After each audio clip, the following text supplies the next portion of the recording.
Airport కోసం 15,000 ఎకరాలు acquisition చేయడం, దానికి ఒక ల్యాండ్ పూలింగ్ అని ఒక పేరు పెట్టడం.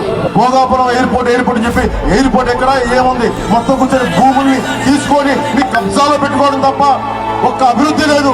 ఎయిర్పోర్ట్ వస్తే మంచిది అని చెప్పి అందరం అనుకున్నాం, కానీ తీరా చూస్తే పరిస్థితి ఏమిటి అని చెప్పి గమనిస్తే అదే భోగాపురం ఎయిర్పోర్ట్ లో చుట్టుపక్కల ఉన్న మంత్రి గారి భూములను ముట్టుకోలేదన్నా, అదే ఎయిర్పోర్ట్ కు పక్కనే ఉన్న ఎంపీ గారి భూములను ముట్టుకోలేదన్నా, వాళ్ళందరూ అక్కడ రియల్ ఎస్టేట్ వెంచర్లు చేసే పరిస్థితి లేకపోతా ఉన్నారన్నా. కానీ రైతుల భూములను మాత్రం బలవంతంగా లాక్కొని అక్కడ ఎయిర్పోర్ట్ కట్టే కార్యక్రమం మొదలు పెట్టడానికి ప్రయత్నం చేస్తున్నారన్నా. అంటే తర్వాత మేము అధికారంలోకి వచ్చిన తర్వాత నా first airport Hyderabad airport Shri Rajasekhara Reddy గారు ఫౌండేషన్ వేశారు. ఈ రోజుని అది భగవంతుడు నిర్ణయం చేయదు, వారి తనయుడు జగన్మోహన్ రెడ్డి గారు వారి అమృతాస్త్రాలతో ఈ రోజుని నాకు ఫౌండేషన్ వేయడం ఉంది. The length is 55 kilometers, cost is 6,300 crore, and state is going to contribute for land and giving me some concession.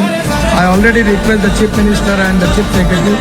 కేంద్రం నుంచి ఎన్ఓసితో పాటు airports authority of India approval, BCAS approval అంటే bureau of civil aviation security approval, ministry of defence approval, ministry of civil aviation approval, environmental clearance, NOC for closure of existing airport INS Dega, financial closure of all participating banks.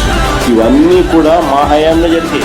ఈ project 2023 మే 3వ తారీఖున ముఖ్యమంత్రి హోదాలో నేను శంకుస్థాపన చేశాను. ఆ రోజు మీటింగ్లో చెప్పిన 2026లో మొదటి ఫ్లైట్ ఇక్కడ నుంచి టేక్ ఆఫ్ అవుతుంది అని చెప్పి.